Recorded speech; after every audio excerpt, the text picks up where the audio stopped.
So, greetings, folks. This is Dean with my good cat Nishka, and we have an inspiring guest today. The guest is none other than Myles Delfin, founder of the Bike Scouts Project. So, without further ado, Myles, could you share a little bit about yourself, please? Hello, Dean, and hello to everyone tuning in. And first of all, thank you so much for the opportunity to share our story. So again, I'm Miles. I'm based here in the Philippines.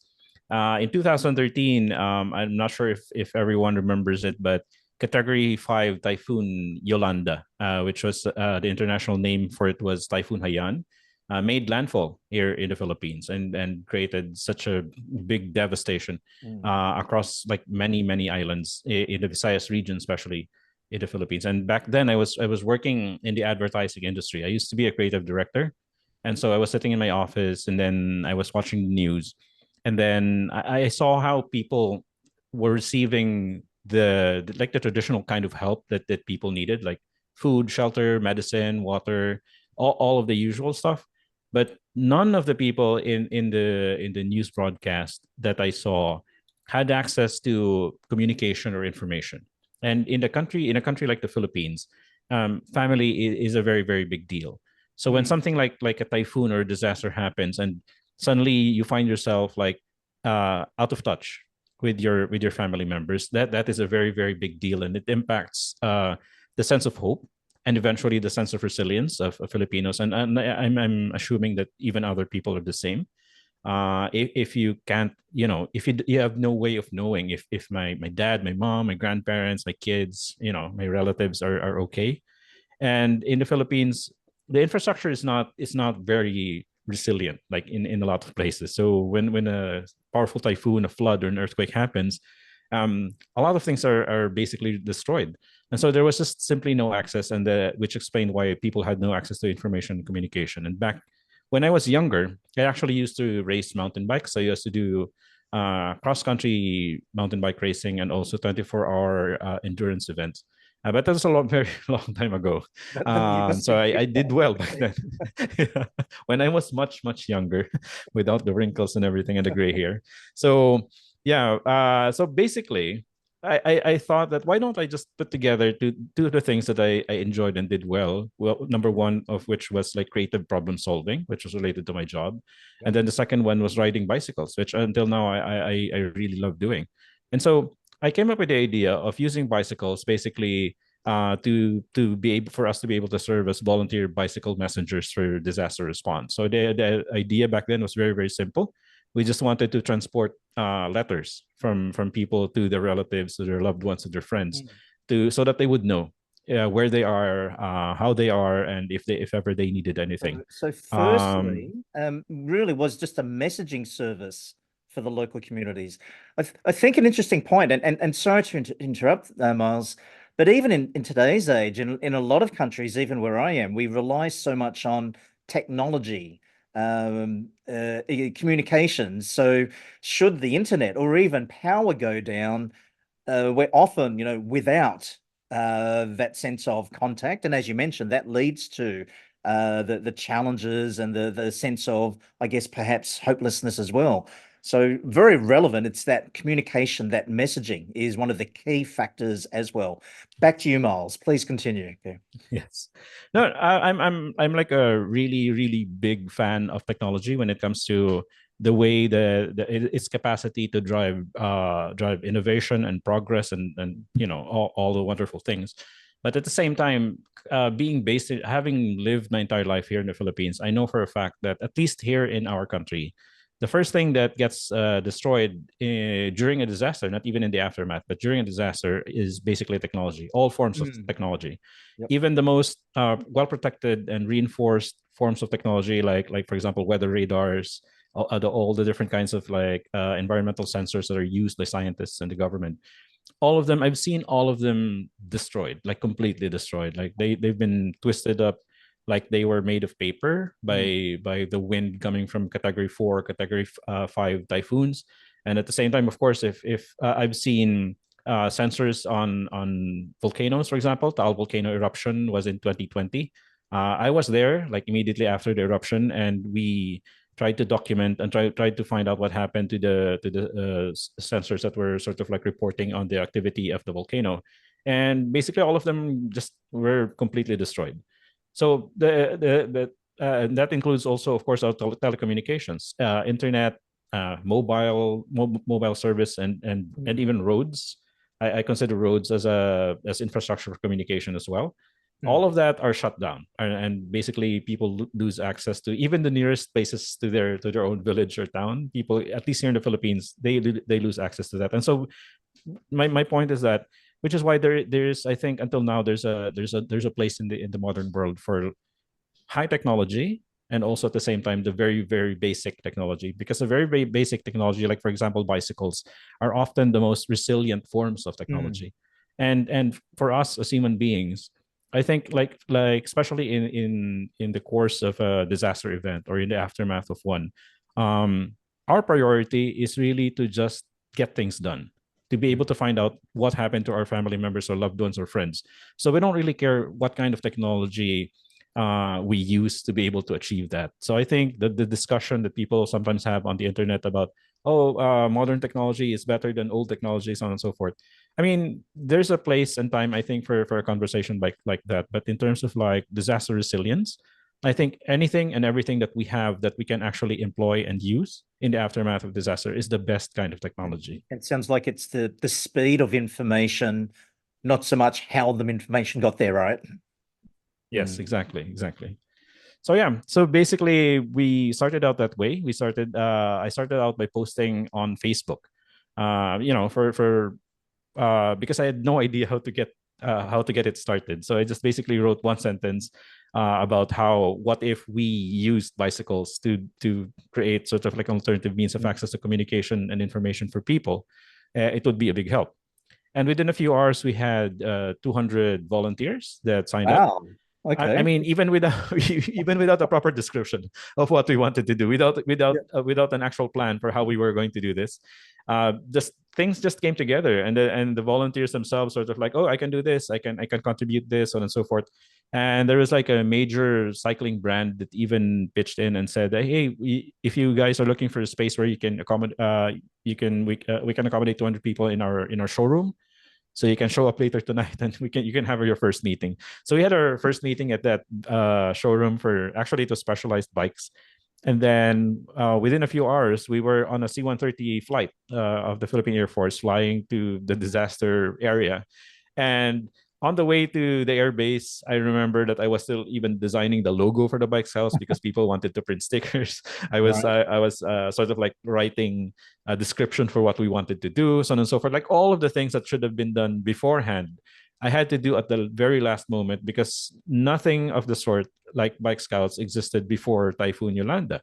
And so, but now 10 years on, we're still here. We're still doing the exact same thing. And over the course of those many years, a lot of people actually wanted to join, because especially here in the Philippines, a lot of Filipinos realized that, hey, if something like that happens in our own community, we would love to have a service like the Bike Scouts in our area, so that we never lose contact. And if we like, there are people who need like medication, for example. Mm. There are people with critical illnesses who cannot miss sort of like their medication or medical care.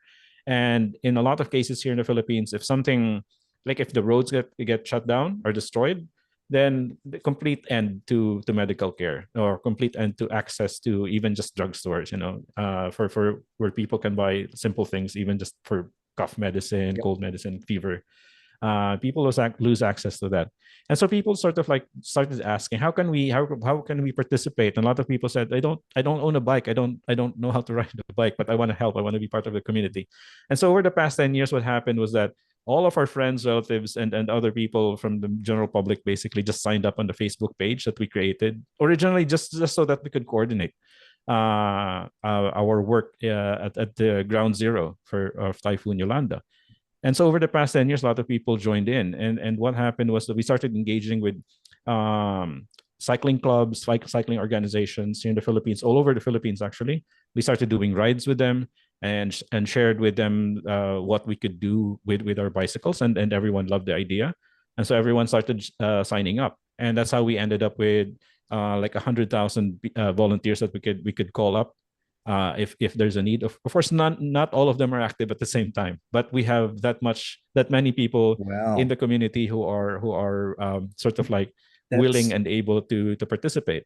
That's amazing. From an initial post of 200 to over now 100,000. And I think the most important thing is it's about community, right? These are people volunteering from their own communities because they know what's going on. They know who's who, or perhaps where to go, or even where not to go, right? Really credit to you, Miles. Well done. I imagine Thank there you. must have been some challenges along the way. Is there anything perhaps that comes to mind that the audience may be able to learn from, the efforts that you've done? Yeah, actually the greatest challenge is something that's very unlikely. It's probably not something that people would be thinking about if they wanted to sort of like create a project like the Bike Scouts.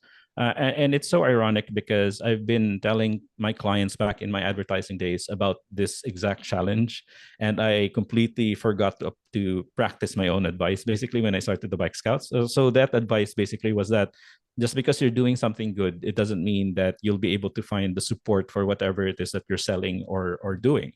And I sort of like made the mistake with Bike Scouts that, I mean, no question, people supported in terms of like participation, being a part of the community. But of course, they're doing a project like this, especially because we're involved in disaster resilience and response. We do a lot of training, for example, for our community members and our team leaders and our response teams, and that takes a lot of money actually. Mm, And this is one of the things that a lot of people sort of like tend to forget, that just because we're doing something good doesn't mean that we're able to perform miracles. mm, Because every time we do something, we do have to pay people so that we can have everything, all of the yeah, materials and resources that we need to do the job that we're trying to do. yep, Like even if our bicycles break down, we can't just go on asking for free spare mm, parts and things. So a lot of times we actually have to buy our own equipment and yep, everything. So everything takes money, and that's sort of like one of the hardest lessons that I've had to realize in the past 10 years, that the the social participation part, the sense of community part, is already there. It exists. It's very strong. The culture is like, I would even say that the culture of the Bike Scouts community is very very beautiful when I look at it, when I think about it. But of course, the back end of that, and then this is the part where a lot of people don't get to see, is that I have to continually look for support and raise funds, and yeah, you know, and just to keep the lights on and keep things going. And so that I guess if there's anyone who's thinking of creating a project like this, please do, because the world needs more projects like this. yes, But at yeah, the same time, I think there's a need for us to realize, people like us who create projects like this, we need to realize that we also need to consider taking a marketing approach, I call it, to mm, how we create projects like this, because we do need to think about sustainability. We do yes, need to think about the cost and expense of mm, operation when we do this, if we want if we want these projects to succeed. And I think there's a real need in the world for projects like mm, this to succeed. But of course, Bike Scouts is not the first, and it's not the only project of its kind yep, that's trying to help people. There are a lot, and it's heartbreaking sometimes when I see fellow founders that decide to give up because they can't sustain it, or they can't find support for what they're doing. So in terms of like challenge, of course there are a lot, you can imagine, because we're riding into storms, we're riding into disaster areas. But I think compared to being able to create a plan for sustainability for the long term, has been sort of like really the biggest challenge. I can just imagine. So, as you mentioned, Miles, great to have the intent and the passion, of course, but for this to be an ongoing community support, not a one-off. So, really does, I guess, for one of a bit of a word, a bit of business planning, that marketing plan, how to make it sustainable, as you mentioned, right? Okay, well that's again very inspiring and really good tip, a really good lesson to share. Now, something else I'd like to ask as well, the Bike Scouts was founded due to the situation in the Philippines. And of course, the Philippines very prone to these Yes. tornadoes, or even super tornadoes these days, or hurricanes, I should say. But there's also, we were talking about the technology. So I understand that you've got a mobile app in development, and in fact, even looking at launching to Japan, or even potentially to other markets, right? So could you share a little bit more about that, please? Sure thing. So for the longest time, we've really just been operating and been based on Facebook, which is, of course, in the Philippines, we refer to it as the internet because everything that we do here in the Philippines is basically on Facebook. Um, but of course, Facebook was never designed for the kind of work that we're trying to do, for the kind of community culture that we're trying to build, which is basically all about ordinary people doing extraordinary things Mm, for the planet, for the world, for other living things even.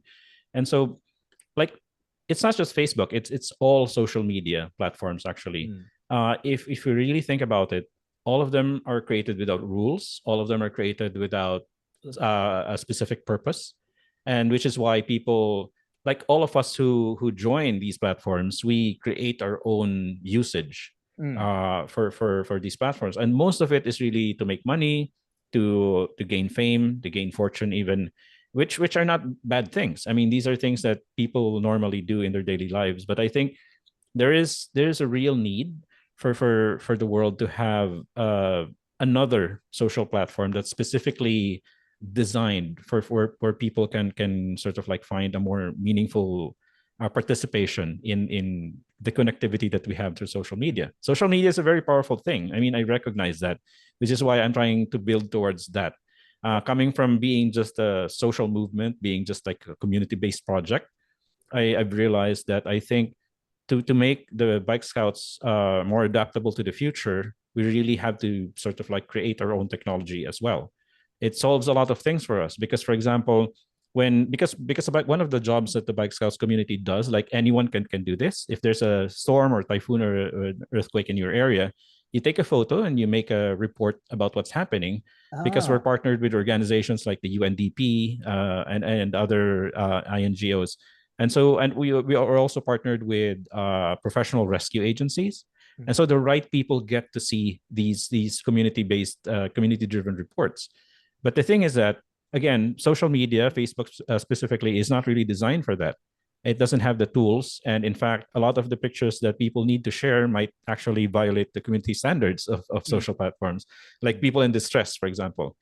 mm, So we realized that we needed to create not just the platform where the community can stay engaged, can collaborate with each other on a daily basis, but also for disaster monitoring and reporting. We needed specific tools for that, and all of that we built into the app that we're about to launch in the next 2 to 3 months here in the Philippines and hopefully around Southeast Asia, including Japan, of course. And one of the reasons why Japan, I mean, Japan is like a first world country. They have all of the resources mm, they need. They're very, very good when it comes to disaster resilience and response. But the reason for why I would really love for the bike scouts, especially our technology and our platform, to roll out in Japan is because uh, at the heart of the bike scouts, our story, the things that we do is, I would say 50% inspired by the culture, the sense of community and sense of mm, resilience of the Japanese people. And the other half of that is, well, of course, based on the Bayanihan culture of the Philippines, which is exactly the same thing. Bayanihan is a Filipino word which basically just means people in their own communities helping each other solve local problems and challenges. Back in the distant past, Filipinos lived in nipa huts, like bamboo mm. and leaves, and so it was easy for people to literally lift a house for their neighbor if they wanted to move their house. They literally moved the actual house to another location, usually to a safer location. And so that's where bayanihan comes from. And so bayanihan, and at the same time, the Japanese, of course, Japan has an entire history of resilience to disasters. And until now, they're still dealing with a lot of disasters, of course. And I think if we are able to bring bike scouts to Japan and see it sort of like roll out in a country that basically uh, part of the inspiration for it, I think it would we I would love to see how much better it can evolve in the future from just Absolutely. being practiced, yeah, being And practiced in a country like Japan. it comes back to that access to information, sharing Yes. from the ground up, and potentially for support agencies to have that real time and Yes. to be able to allocate resources and the response appropriately. Well, Miles, of Yes. course, we look forward to hearing about that and wishing much success, not only, of course, for yourselves, but for the communities that the app and the works that your team does as well. Well, I guess that brings us toward the end of our chat today, but I'm sure there's opportunity. I'm sure you have a lot more stories to share about the work that you do. And I guess part of that key is about communities and that ground up support that's done. But until we get a chance to speak again, thank you very much, Miles, for your time. All I can say is keep up the good work. Definitely very inspirational. And until we can meet again, we'll say goodbye at this stage. Goodbye from, I think Nishka's having a bit of a rest Bye. now, but Yes. hopefully we will speak again in future. Take care, and we'll sign off from here. Bye all.